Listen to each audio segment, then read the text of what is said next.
Republican State Representative Brad Buckley of Salado and Chair of the House Public Education Committee. Thank you so much and welcome to Eye on Politics. Well, thank you, Jack. It's an honor to be with you. So we're speaking 22 and a half hour, or we're speaking after a 22 and a half hour long hearing that you chaired about House Bill 3, which is the School Choice Education Savings Account bill. Yes, sir.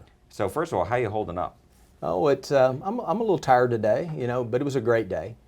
We knew that the hearing would go long. We wanted everyone to be able to have their voice heard. Members wanted to really vet the bill. They wanted to ask questions, and members of the public wanted to ask questions. We had invited testimony, 4 panels of researchers and advocates that testified before the committee. So we knew it would be a long day, but it would be a good day. And that's the process in the Texas House. A thorough vetting of legislation that will impact Texas for years to come. Among the talking points yesterday during the hearing were about who is really going to be part of this program.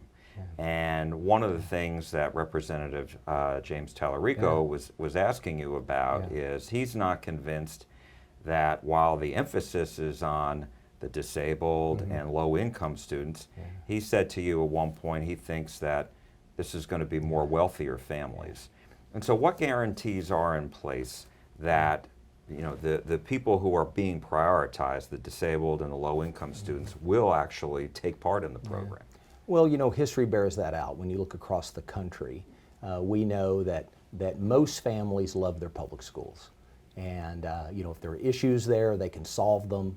My wife and I were very pleased with the education that our kids received in public schools, and we never really thought of moving them to a private school.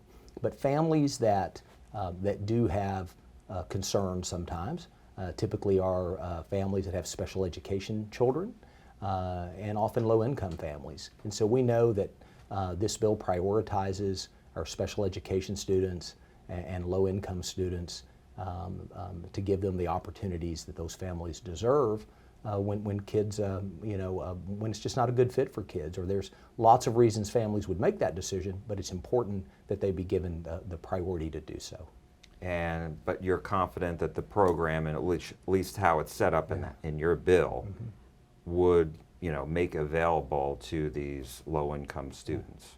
Yes, there seemed to be concern that private schools wouldn't educate kids with special needs, but the data doesn't bear that out. As a matter of fact, our private schools have a higher percentage of special education students within their enrollment than public schools. It's about 19% of the enrollment in our private schools are kids with special needs. Now that varies from dyslexia to sometimes some very advanced learning disorders and other disabilities. But we know that in the private setting there are services available. In my own district, there's a wonderful private school that serves children with disabilities, and they do a wonderful job. You have incredibly engaged parents and a caring team that has provided really a wonderful environment and opportunity for kids. Well, one of the points yesterday, I think by Representative Hinojosa, was these private schools, while they may offer it, they're not required to offer it like a public school. Yeah. We always talk about we want the private schools or people will say that private schools want it to be a good fit, and I think that's natural. What we do in all settings, from public schools to private schools to charters, is often when public schools put their class schedules together and they're looking at what needs that certain students have.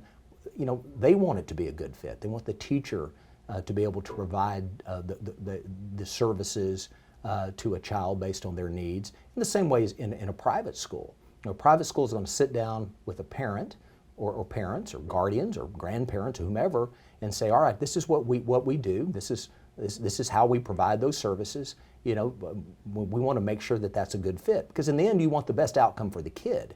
And so that's why I think it's important to understand that making sure that a child is enrolled in the proper setting to meet the challenges they have is really where you get the benefit of school choice, is matching that student with the right school and the right environment so they can thrive.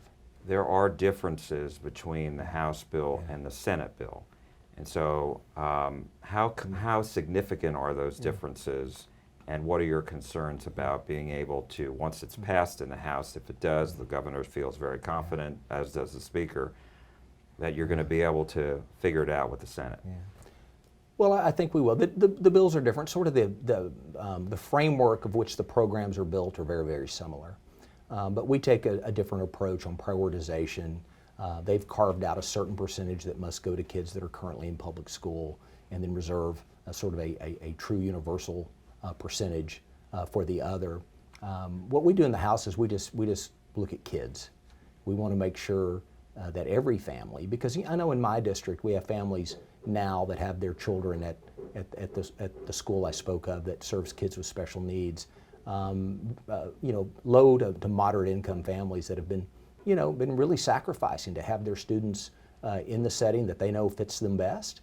And so I wanted to make sure that families like that currently are at a private school could access some assistance, that would help them provide that education environment that's best for those children. Last question on school choice. Yeah. I was talking to one person in the education world about this, and it's not necessarily the $1 billion that the House and the Senate are going to allocate for this program through 2027. It was really just the first year, starts in 2020, 26, 27 school year. It's what happens afterwards, that goes up to $4, maybe $5 billion. And they worry that's money that could have gone to the public schools. Well, none of the funding for the ESA program comes from dollars allocated to public education. Right. It just doesn't. It's general revenue that has been allocated for this purpose, but it can be used for transportation or health care or the myriad of other things that we do in state government in terms of what we appropriate. And what we don't know yet is what the uptake will be. In other words, how many families will actually choose this option. You can look across the country and sort of see what the average uptake is. And I think we'll follow that path. And we want to make sure that we have a program that's implementable, that's user-friendly for families, that our private schools and other services, educational therapies, and all the services that need to be wrapped around a child to get the best outcomes. We want to make sure that we have a process that as many folks can engage in that as possible. But we don't know how many parents will really, take us up on the offer.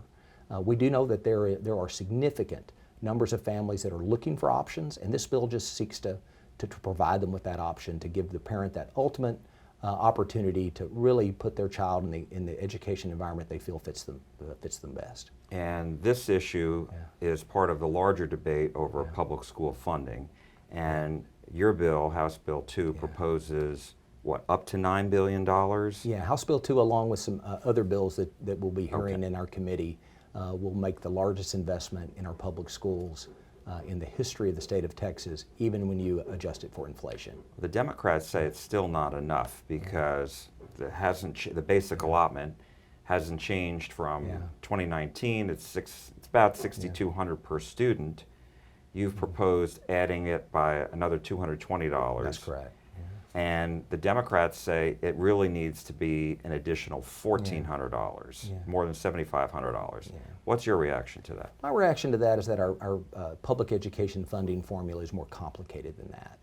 The reality is if you just look at basic allotment, you don't get true equitable funding for kids, because kids all over Texas from district to district really have different needs.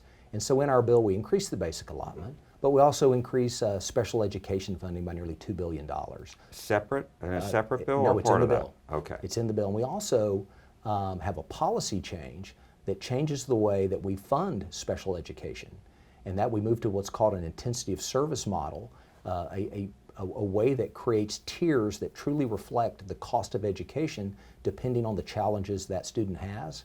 And so the dollars can, it will really be a sort of a modernization of the way that we fund special education to match the way we deliver special education services now in 2025. So what does that mean? Does that mean fewer unfunded mandates from the state? Yes, it will mean we'll close the gap. It's really what I call a twofer. So right now our districts are having to sort of take from the maintenance and operations side to fund the shortfall in the special education funding. As we close that gap, that means more of the maintenance and operation dollars, which are over on the basic allotment side, can stay there for those investments and needs that districts have, while the special education funding part funds more of the required services for our special education students in public schools. Teacher pay raises, Yes. huge issue. Yeah, it is. And It's important. so part of HB2, if I read it correctly, 40% of that $220 increase has to go towards teacher pay raises. Is that correct, That's or did right. I misread Yeah, that? 40% of all new money Okay. goes for compensation increases, and that includes teachers. They get the bulk of that, but also a percentage of that goes to other important people in our public schools, our bus drivers, our nutrition workers, our custodians, our maintenance people. It looks at all of the different jobs and careers that are necessary to have great public schools, and it provides pay raises for everyone except for administration. But not specifically, right? In other words, I mean, how much money is it? Because we've seen the Senate Bill 26 that passed. Yeah.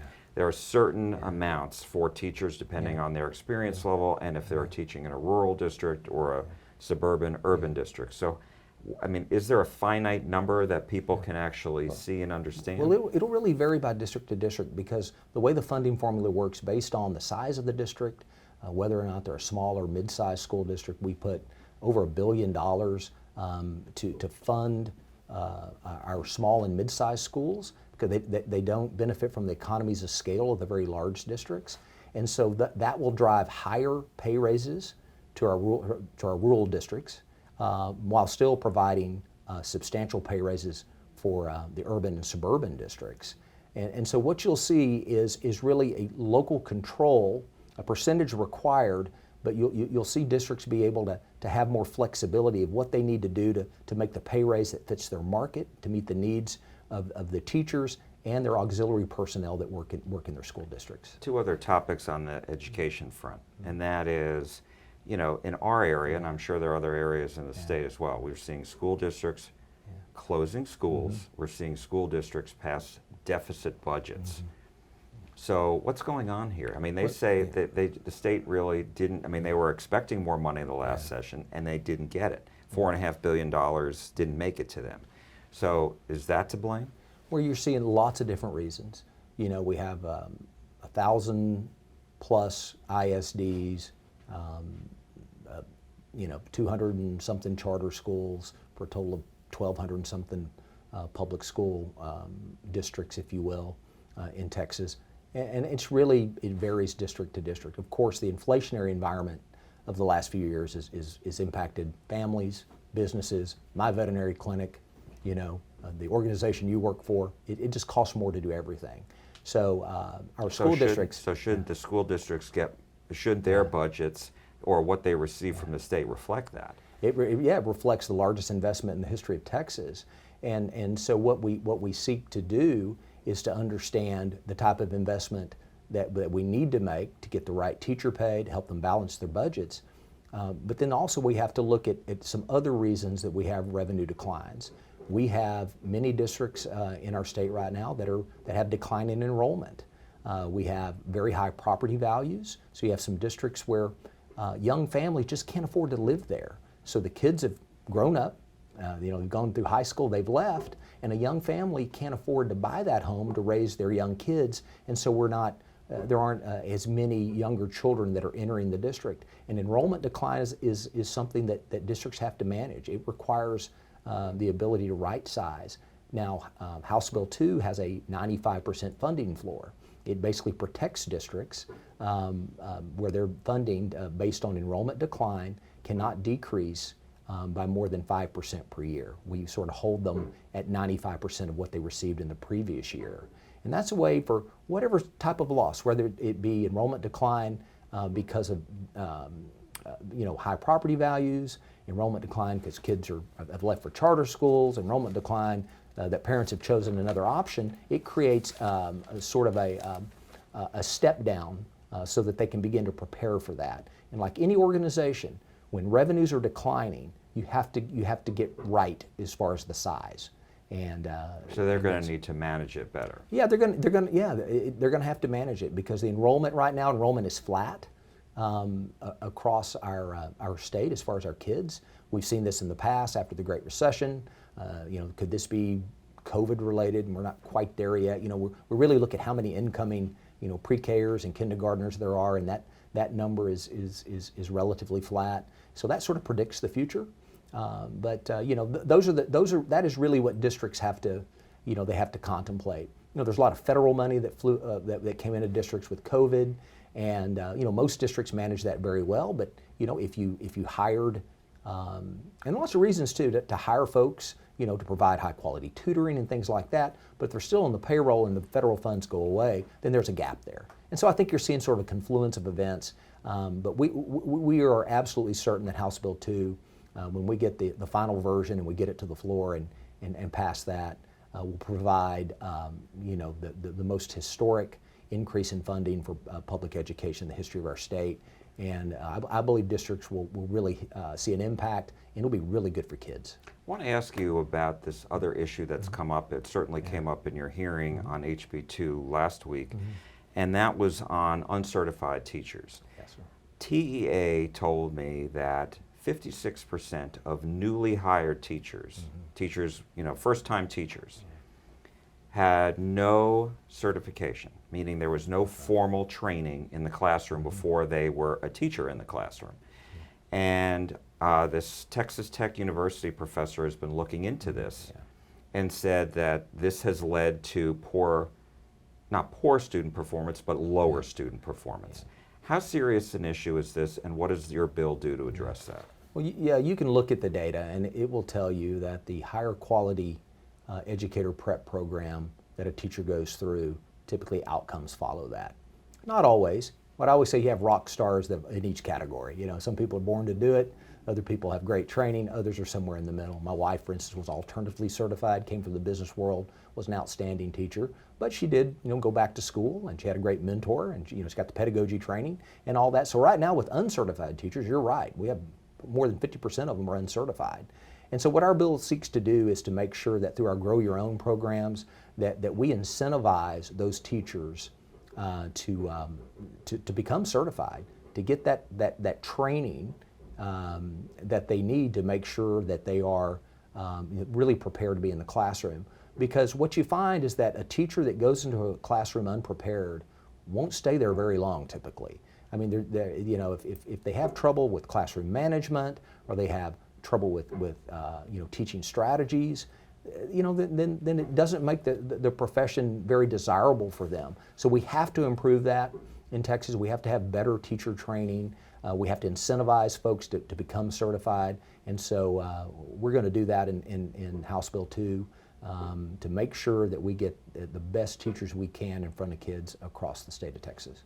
Because the districts won't be allowed to keep them in other words, they have to get to be certified within a certain period of time. Yeah, we need to do that, because we know when you look at some of the Texas Tech data, if you have an uncertified teacher in a classroom that has zero experience in a school, in other words, they weren't a paraprofessional or what have you, they just decided they were going to teach, you find that kids actually lose ground in their learning, and the attendance rates aren't as good.